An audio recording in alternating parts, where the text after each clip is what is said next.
Updates at pinakahuling mga usapin sa mundo ng palakasan.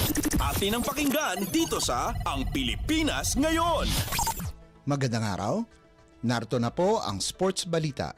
Lalahok si world number 4 pole vaulter EJ Obiena sa Mondo Classic na gaganapin sa IFU Arena sa Uppsala, Sweden itong Huwebes na layunin ay magpalakas lalo na't parating na ang outdoor season na magsisimula sa Xiamen, China sa Abril 26. Ang Mondo Classic na isang indoor event ay lalahokan ng mga magagaling na vaulters sa buong mundo na gagawin sa gala format sa isang track na nakalagay sa gitna ng stadium para bigyan ng pagkakataon ang mga manonood na bigyan ng magandang tanawin para sa mga kaganapan pagdating ng gabi. Ito na ang ika-4 na edisyon ng kompetisyon na pinangalanan kay world number 1 at world record holder Mondo Duplantis na layunin na basagin ang sarili niyang record sa harap ng kanyang mga kababayan. Pagkatapos ng 4 na buwan na pagpapahinga dahil sa isang stress fracture sa kanyang spine, bumalik sa aksyon si Obiena nitong Enero para subukang mag-qualify para sa World Indoor Athletics Championships na gaganapin sa Nanjing, China. Kasalukuyang nakasali na si Obiena sa 6 na kompetisyon, subalit hindi pa rin niya naaabot ang 5.85 meter qualifying mark. Ang kanyang ika-6 na pagtatangka ay noong Pebrero 22 sa Estonia. Nagtapos ito sa unang pwesto, subalit natalon niya lamang ang 5.65 meters. Sinabi ni Obiena na wala gaanong kakaiba sa pag-vault sa indoors o outdoors. Para sa kanya, ani Obiena, magsisimula ang outdoor season sa Diamond League sa Xiamen. Binubuo ng 14 na serye ng events ang Diamond League kung saan naglalaban-laban ang mga atleta para sa mga puntos para magkwalipika sa 2 araw na finals sa Zurich na nakatakda sa Agosto 27 at 28.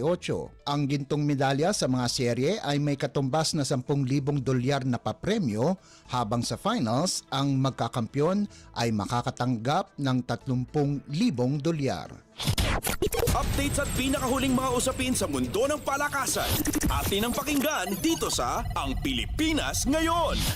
Mabibigyan ng pagkakataon sa wakas si Carl James Martin na ipakita ang kanyang kakayahan sa pinakatanyag na pinagdadausan ng laban ng boxing na sa Las Vegas at makakalaban niya si Jose San Martin ng Colombia itong darating na Marso 22 na gaganapin sa Mandalay Bay sa Las Vegas, Nevada. Pagkarang talunin ang kanyang 2 kalaban sa Mexico nitong nakalipas na taon, ang 25 anyos na tinaguriang Wonder Boy mula Lagawe sa Ifugao ay lalaban sa isang 10 round na non-title super bantamweight bout na magpapalakas ng kanyang potensyal para maging title contender. Ayon kay Martin, ito raw ay isang pangarap na nagkatotoo dahil bata pa lamang siya ay napapanood niya na ang mga magagaling na boksingero na lumabas sa Las Vegas kasama na si Filipino boxing icon Manny Pacquiao. Tinalo ni Martin si Anthony Jimenez Salas ng Mexico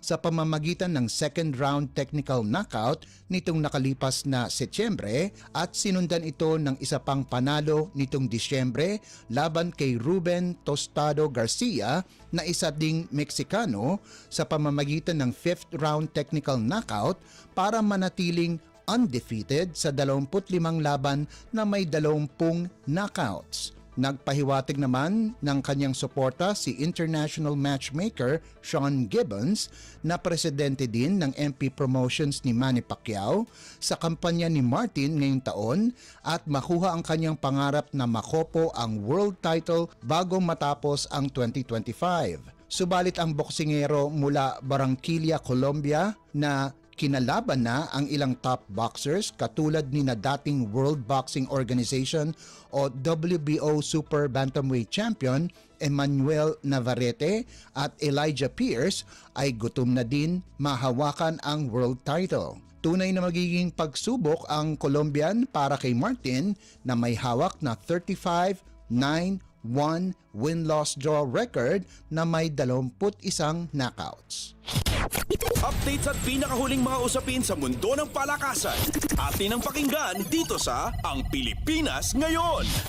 Binigyan ng pagkakataon si Camille Clarin na minsan lang mangyari sa kanyang buhay na makatabi ang New York Liberty Guard Sabrina Ionescu sa isang panel discussion sa The Nike Fort sa Bonifacio Global City para pag-usapan ang lahat ng tungkol sa basketball. Para sa sikat na player ng National University, ito ay isang pagkakataon para matuto sa isang WNBA champion at Olympic gold medalist at isa sa mga mukha ng women's basketball sa Estados Unidos at sa buong mundo. Sa panayam kay Clarin, pagkatapos ng diskusyon, sinabi niya na isang buwan siyang parang nasa alapaap. Kinuwento ni Clarin kay Ionescu ang istorya ng kampanya ng Lady Bulldogs sa UAAP Season 87.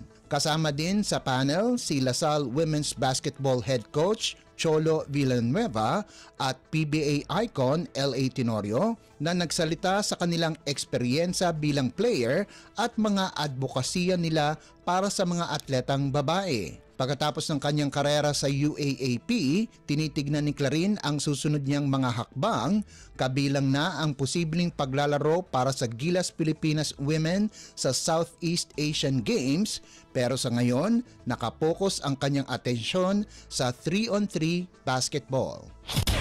Updates at pinakahuling mga usapin sa mundo ng palakasan. Atin ang pakinggan dito sa Ang Pilipinas Ngayon. At yan ang pinakahuling balita sa larangan ng palakasan. Para sa Radyo Pilipinas World Service, ito po si Leo Magpayo. Magandang araw. Updates at pinakahuling mga usapin sa mundo ng palakasan. Atin ang pakinggan dito sa Ang Pilipinas Ngayon.